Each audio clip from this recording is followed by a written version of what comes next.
saya sebut nama seorang yang tak guna langsung. Anda adalah seorang yang tak guna langsung, anda memang langsung tak guna. Anda seorang yang langsung tak guna untuk diri anda dan orang lain, langsung tak guna. Anda seorang yang pemalas, anda seorang yang langsung tak guna pada diri anda. Anda memang lembab, anda memang langsung tak guna untuk diri anda dan orang sekeliling anda pun memang tak gunakan anda. Anda memang langsung tak boleh. Anda langsung tak boleh solat, anda langsung tak boleh buat perkara yang baik, anda langsung tak boleh. Dan anda tak boleh. Anda memang tak boleh tipu. Penipuan pada diri anda. Selama ni anda tipu diri anda. Selama ni anda tipu diri anda. Anda tak boleh pun lakukan. Dan memang tak boleh langsung. Orang yang langsung tak percaya pada anda. Anda memang langsung tak percaya pada diri anda. Orang lain pun tak percaya pada diri anda. Dan anda dapat rasa. Anda memang tak rasa. Dalam kehidupan anda tak langsung. Dan anda dapat rasa. Nenek anda cakap macam-macam pada diri anda. Anda memang tak guna langsung. Kehidupan anda langsung tak guna. Langsung tak guna. Langsung tak guna. Okey, tarik nafas dalam dalam. Lepas nafas. Tarik nafas. Lepas nafas. Tarik nafas. Lepas nafas. Tarik nafas. Lepas nafas. Bagus. Sekarang ni shift. Relaxkan diri anda. Tarik nafas dalam dalam. Lepas nafas. Tarik nafas. Lepas nafas. Anda sebenarnya bohong pada diri anda. Anda bohong pada diri anda sebenarnya. Jika anda tak dapat rasa apa yang anda sebut sebenarnya, anda bohong pada diri anda. Anda langsung tak dapat rasa apa yang anda cakap. Anda langsung tak dapat dengar apa yang anda cakap.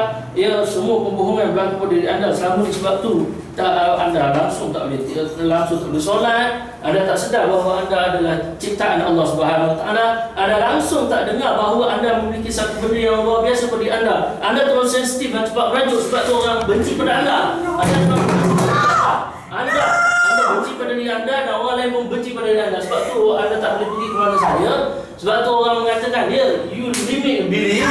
You pergilah mana sekalipun anda tak dapat rasa sesuatu. Anda pergilah, anda akan jatuh. Anda lie pada diri anda. Anda lie pada diri anda. Anda langsung tak percaya pada diri anda. Dan anda dapat rasa ini semuanya mainan pada dalam diri anda. Anda bermain, anda berbohong pada diri anda. Tarik nafas dalam. It's okay. Lepas nafas. Tarik nafas. Lepas nafas. Tarik nafas. Lepas nafas. Relax. Okey. Relaxkan diri anda. Relax. Okey. Saya percaya dan anda percaya anda dapat lakukan dengan terbaik pada diri anda.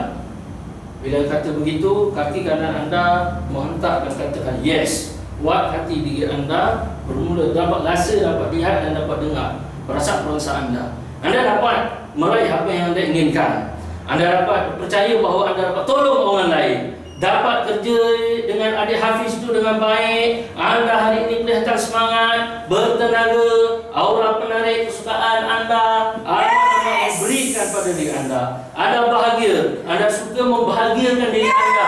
Anda bahagiakan diri anda. Anda dapat rasakan bahawa anda adalah amat yang berguna bagi anda. Kucing-kucing sekalian alam memerlukan kehebatan diri anda. Anda berfikir dan sentiasa sedar bahawa ini Allah cipta pada diri anda. Anda dapat senyum. Anda dapat sibuk baik tanpa merepek dalam phone. Ini adalah sesuatu yang amat bermakna. Ini adalah new life pada diri anda. Ya, anda membahagiakan orang lain. Anda adalah yang memanggil kembali jiwa anda agar Tuhan sayang pada anda. Anda ada ilmu yang luar biasa orang lain tak dapat. Itu yang amat memberikan anda satu kemampuan dengan luar biasa. Anda belajar menghargai ringgit. Setiap ringgit anda berjimat cermat. Anda tahu apa yang anda mahu. Anda pandai membezakan antara dunia dan akhirat. Anda pandai membezakan antara batil dan benar. Anda start balik semula diri anda.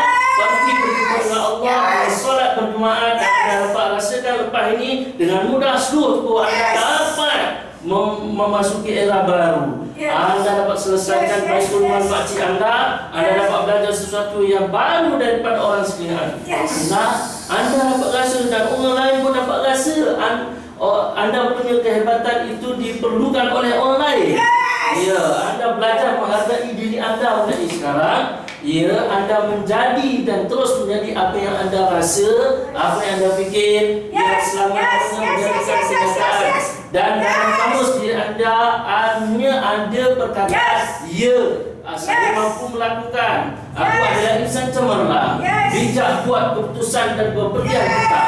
Dan mulai saat ini anda dapat rasa, anda dapat dengar, anda dapat lihat, anda diperlukan, kemahiran anda diperlukan oleh diri anda. Anda adalah disebabkan dari pemikiran anda, orang sekitar anda, kiri kanan depan belakang anda, anak anda, ex-husband anda memerlukan anda. Ini semua ciptaan Allah. Allah berikan sesuatu kekuatan yang luar biasa pada diri anda. Anda adalah apa yang anda fikirkan. Tuhan bagikan sesuatu yang berat pada diri anda. Bayangkan dengan melihat, rasakan bahawa anda diperlukan amat-amat oleh orang lain, khususnya orang-orang sekeliling anda. Bayangkan dengan rasakan, ya, haiwan-haiwan memerlukan anda. Sebab tu anda berada dalam tahap yang paling lepas. Sebab tu Tuhan berikan anda bercakap dengan sumber fikir. Anda adalah diri anda sendiri. Anda dapat rasa, anda dapat dengar. Ya, anda adalah diri anda. Anda dapat rasa bahawa anda adalah orang yang akan solat dengan baik. Anda dapat save. Anda dapat rasakan bahawa apa yang anda fikirkan adalah diri anda. Anda adalah disebabkan diri anda. Anda adalah sesuatu yang luar biasa yang Tuhan bagi pada anda. Sebab itu anda dicipta oleh Tuhan untuk menjadi yang terbaik. Katakan yes pada diri anda. Anda buat nilai pada diri anda. It's okay. Tarik nafas anda. Tarik nafas. Tarik nafas. Nafas. It's okay. Pergi. Buang. Buang. Okey. Assalamualaikum warahmatullahi wabarakatuh. Tuan-tuan dan puan, apa yang kita sedang buat pada soalan klien tadi adalah dalam neurosemantik yang dinamakan meta-yes metano.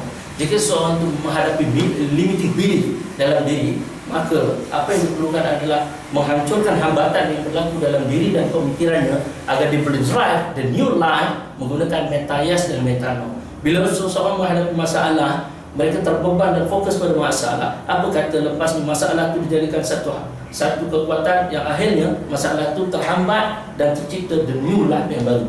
Sebab itulah bila kita lihat tadi pada klien ini, dia limiting belief dah terlampau tinggi, maka kita gunakan meta-yes metano dalam neurosemantik adalah satu teknik yang amat powerful untuk mengubah limiting belief kita dan menghancurkan limit belief yang kita cipta sendiri melalui awal kita dapat perkataan-perkataan daripada orang lain, perkataan yang negatif, dan akhirnya kita dapat tahu di mana kemampuan kita pada masa akan datang.